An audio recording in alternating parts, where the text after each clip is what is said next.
Hello students, आज हम exercise 5.1 से क्वेश्चन नंबर 1 का थर्ड और फोर्थ पार्ट सोल्व करेंगे। इस क्वेश्चन में देखिए हमें कुछ स्थितियां दी गई हैं, उनमें संख्याओं की जो सूची बनेगी हमें बताना है वो सूची एपी में है या नहीं है। तो थर्ड पार्ट देखिए, प्रत्येक मीटर की खुदाई के बाद एक कुआं खोदने में आई लागत, जबकि प्रथम मीटर खुदाई की लागत 150 रुपये है और बाद में प्रत्येक मीटर खुदाई की लागत 50 रुपये बढ़ती जाती है। देखिए, इस क्वेश्चन में एक कुएं की खुदाई की लागत दी गई है। ठीक है, दिया गया है कि जब 1 मीटर की खुदाई की जाती है तो उसमें 150 रुपये की लागत आती है। ठीक है, और उसके बाद प्रत्येक मीटर खुदाई की जो लागत है, या कह लीजिए उसके बाद प्रत्येक मीटर खुदाई की कीमत जो है 50 रुपये बढ़ती जाती है। देखिए, क्वेश्चन में हमें कुएं की खुदाई की लागत दी गई है। दिया गया है कि पहले मीटर की खुदाई की लागत 150 रुपये है, यानी यहाँ से लेके यहाँ तक मान लीजिए पहला मीटर है, या कह लीजिए 1 मीटर है, तो इस 1 मीटर की खुदाई में जो है 150 रुपये लगते हैं। ठीक है, 150 रुपये की लागत आती है। फिर क्वेश्चन में दिया गया है कि बाद में प्रत्येक मीटर की खुदाई की जो लागत है वो 50 रुपये बढ़ती जाती है। तो अब इस 1 मीटर के बाद ये जो प्रत्येक मीटर है, ठीक है, इनकी लागत जो है 50-50 रुपये बढ़ती जाती है। ठीक है, तो अब देखिए यहाँ से लेके यहाँ तक कितना हो गया, 2 मीटर हो गया। तो यहाँ से यहाँ तक की खुदाई की लागत कितनी हो गई, 150 प्लस 50, 200 रुपये। तो देखिए दूसरे मीटर की, या कह लीजिए 2 मीटर की खुदाई की लागत कितनी आई, 150 प्लस 50 बराबर 200 रुपये। अब यहाँ से यहाँ तक कितना हुआ, 3 मीटर। देखिए 1 मीटर, फिर 2 मीटर, फिर 3 मीटर। इस 3 मीटर की खुदाई की लागत अब हमें बतानी है।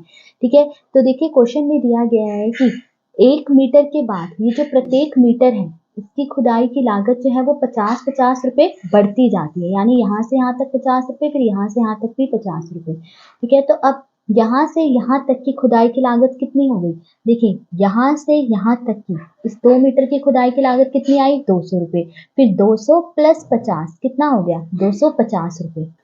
तो तीसरे मीटर की, या कह लीजिए 3 मीटर की खुदाई की लागत कितनी आई, 200 प्लस 50 बराबर 250 रुपये। तो इस 3 मीटर की खुदाई में जो है 250 रुपये की लागत आएगी। अब देखिए यहाँ से लेके यहाँ तक कितना हो गया, 4 मीटर। अब इस 4 मीटर की खुदाई की लागत कितनी आएगी, देखिए अभी हमने निकाली यहाँ से यहाँ तक 3 मीटर की खुदाई की लागत कितनी आई, 250।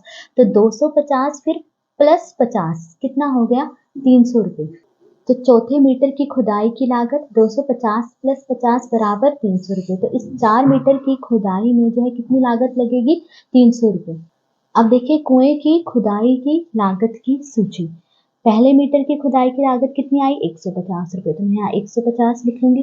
फिर दूसरे मीटर की खुदाई की लागत कितनी आई, 200 रुपये, तो यहाँ 200 लिख लिया। फिर तीसरे मीटर की खुदाई की लागत 250 रुपये, तो यहाँ 250 लिखा। और फिर चौथे मीटर की खुदाई की लागत कितनी आई, 300 रुपये, तो यहाँ मैं 300 लिख लूंगी, एंड सो ऑन। देखिए मुझे देखना है कि ये सूची एपी में है या नहीं। अब देखिए सूची एपी में कब होगी, जब दो क्रमागत पदों का, या कह लीजिए दो क्रमागत संख्याओं के अंतर जो हो बराबर हो। ठीक है, क्रमागत यानी जो क्रम से लगे एक के बाद एक, जैसे इन दो क्रमागत संख्याओं का अंतर निकाला, फिर इन दो क्रमागत संख्याओं का अंतर निकालो, फिर इन दो क्रमागत संख्याओं का अंतर निकालेंगे। अगर इन सभी के अंतर बराबर आ जाते हैं तो ये संख्याओं की सूची एपी में होगी। अब ये अंतर कैसे निकालना है, बाद वाली संख्या में से पहली वाली संख्या को माइनस करेंगे, यानी 200 माइनस 150 कितना आ जाएगा, 50। फिर 250 में से 200 माइनस करेंगे, 250 माइनस 200 कितना आएगा, 50 ही आएगा। फिर 300 में से 250 माइनस करेंगे, 300 माइनस 250 कितना आ गया, 50। तो यहाँ पे देखिए अंतर बराबर आ रहे हैं, क्या आ रहा है, 50 आ रहा है। तो यानी यह सूची जो है एपी में है। तो यहाँ पर दो क्रमागत पदों का अंतर समान है, यानी बराबर है, इसलिए यह सूची एपी में है। अब फोर्थ पार्ट देखिए, खाते में प्रत्येक वर्ष का मिश्र धन, जबकि 10,000 रुपये की राशि 8% वार्षिक की दर से चक्रवृद्धि ब्याज पर जमा की जाती है। तो देखिए कहा गया है, एक खाते में 10,000 रुपये की जो राशि है वो 8% वार्षिक की दर से चक्रवृद्धि ब्याज पर जमा की जाती है। तो हमें जो है खाते में प्रत्येक वर्ष का मिश्र धन निकालना है। अब देखिए चक्रवृद्धि ब्याज से मिश्र धन निकालने का फॉर्मूला क्या है, मूलधन गुणा ब्रैकेट में 1 जमा दर बटे 100 की घात समय। ठीक है। अब हम क्या करेंगे, हम प्रत्येक वर्ष का मिश्र धन निकालेंगे, यानी 1 वर्ष के बाद का मिश्र धन, फिर 2 वर्ष बाद का मिश्र धन, फिर 3 वर्ष बाद का मिश्र धन। तो देखिए 1 वर्ष के बाद मिश्र धन, अब हम 1 साल के बाद मिश्र धन निकालेंगे, कितना होगा, देखिए मूलधन कितना दिया गया है हमें, 10,000 रुपये, ये क्या है मूलधन, फिर गुणा 1 जमा दर कितनी दी गई है 8, फिर बटे में 100 और समय कितना है, 1 वर्ष के बाद का निकाले तो समय क्या है 1 वर्ष। फिर देखिए 10,000 ऐसे लिखा गुणा, अब देखिए यहाँ एलसीएम निकालेंगे तो एलसीएम आएगा 100, 100 और 1 को गुणा करेंगे कितना आया 100, 100 प्लस 8 कितना हो गया 108 और बटे में क्या आ गया 100। ठीक है, फिर देखिए 2 जीरो से 2 जीरो कट जाएगी, अब 100 और 108 को गुणा करना है, तो देखिए आप पहले 1 और 108 को गुणा कर लीजिए तो कितना आएगा 108 और फिर ये 2 जीरो लिख लेंगे साथ में, तो कितना आ गया 10,800 रुपये। तो 1 वर्ष के बाद मिश्र धन इतना होगा। फिर 2 वर्ष के बाद मिश्र धन कितना होगा, देखिए मूलधन क्या है 10,000, फिर गुणा ब्रैकेट में 1 प्लस दर कितनी है 8 बटे में 100 और समय, समय कितना है अब 2 वर्ष, तो यहाँ आ जाएगा 2, फिर 10,000 ऐसे लिखा, फिर गुणा एलसीएम 100 आएगा, ठीक है, 100 और 1 को गुणा करा कितना आ गया 100 एकम 100, 100 प्लस 8 108 बटे में 100, इसकी घात कितनी है 2, फिर 10,000 ऐसे ही लिखा, फिर गुणा, अब देखिए 108 बटे 100 की घात क्या है 2, यानी 108 बटे 100 यहाँ 2 बार गुणा हो रहा है तो इसे मैं 2 बार लिख लूंगी, 108 बटे 100 गुणा 108 बटे 100। ठीक है, 2 जीरो से ये 2 जीरो कट के, फिर इन 2 जीरो से ये 2 जीरो कट के, अब 108 और 108 को गुणा कर लेंगे तो क्या आएगा, गुणा करने पे 11,664 रुपये। तो 2 वर्ष के बाद मिश्र धन इतना आएगा।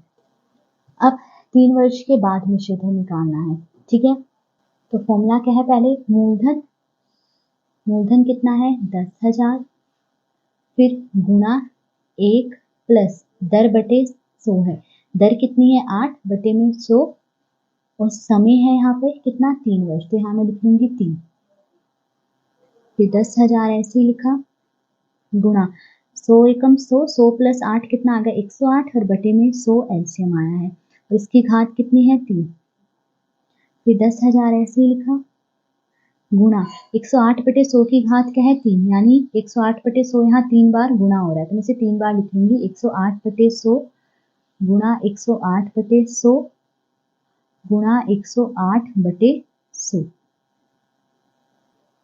देखिए 2 जीरो से 2 जीरो कट के, फिर इन 2 जीरो से ये 2 जीरो कट के, अब ऊपर वालों को पहले गुणा कर लीजिए, देखिए 108 और 108 को गुणा करेंगे तो कितना आएगा 11,664 आया, हमने ऊपर देखा, अब 11,664 को फिर 108 से गुणा करेंगे तो गुणा करने पे क्या आ जाएगा,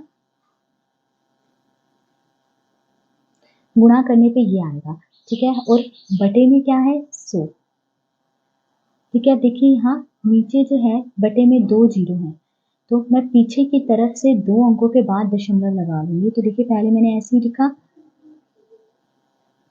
अब पीछे की तरफ से 2 अंकों के बाद दशमलव लगा लीजिए, 1 2 अंकों के बाद यहाँ दशमलव लग गए, तो 3 वर्ष के बाद मिश्र धन कितना आया 12,597.12 रुपये। अब देखिए प्राप्त मिश्र धन की सूची, अब सूची क्या बनी, देखिए 1 वर्ष के बाद मिश्र धन कितना प्राप्त हुआ था 10,800, फिर 2 वर्ष के बाद मिश्र धन कितना प्राप्त हुआ 11,664 रुपये और 3 वर्ष के बाद मिश्र धन कितना प्राप्त हुआ 12,597.12 रुपये। तो ये सूची बन जाएगी 10,800, फिर 2 वर्ष के बाद मिश्र धन प्राप्त हुआ 11,664 और 3 वर्ष के बाद इतना मिश्र धन प्राप्त हुआ एंड सो ऑन, यानी और आगे इसी तरह, ठीक है। अब मुझे देखना है कि ये सूची एपी में है या नहीं। ये सूची एपी में कब होगी, जब 2 क्रमागत पदों का अंतर बराबर हो, क्रमागत यानी क्रम से लगे, जैसे कि ये और ये क्रमागत पद है, फिर ये और ये क्रमागत पद है, तो इनका अंतर निकालेंगे, क्या करेंगे, बाद वाले पद में से पहले वाले पद को माइनस करेंगे, तो 11,664 में से माइनस कर देंगे 10,800 को, तो देखिए माइनस करने पे क्या आएगा 864, फिर अब इन 2 क्रमागत पदों का अंतर निकालेंगे तो इसमें से इसको माइनस कर देंगे 12,597.12 में से माइनस कर देंगे 11,664 को। तो देखिए यहाँ रफ में माइनस करके देख लीजिए, इसमें से हमें इसे माइनस करना है। तो 11,664 ऐसे लिख लिया, फिर यहाँ दशमलव लगा के 2 जीरो लिख लेंगे। दशमलव के बाद आप जितने मर्जी जीरो लगा सकते हैं, ठीक है। तो माइनस करेंगे, 2 माइनस 0 2, 1 माइनस 0 1 आया, दशमलव आ गया, 7 में से 4 माइनस करे 3, 9 में से 6 माइनस करा 3, 5 में से 6 माइनस नहीं होगा, यहाँ से कैरी लेंगे, 15 में से 6 माइनस करेंगे, कितना आ जाएगा 9, यहाँ 1 बचा, 1 में से 1 माइनस करा 0, फिर 1 में से 1 माइनस करा 0, तो कितना आया 933.12। तो 933.12। तो देखिए यहाँ पर अंतर बराबर नहीं आ रहे, ये 864 आ रहा है और ये क्या आ रहा है 933.12। तो यानी ये जो सूची है वो एपी में नहीं है। तो यहाँ पर दो क्रमागत पदों का अंतर समान नहीं है, यानी बराबर नहीं है, इसीलिए यह सूची एपी में नहीं है। तो आज इस वीडियो में हमने थर्ड और फोर्थ पार्ट सोल्व करा। अगर वीडियो पसंद आई हो तो please like share and subscribe to my channel. Thank you.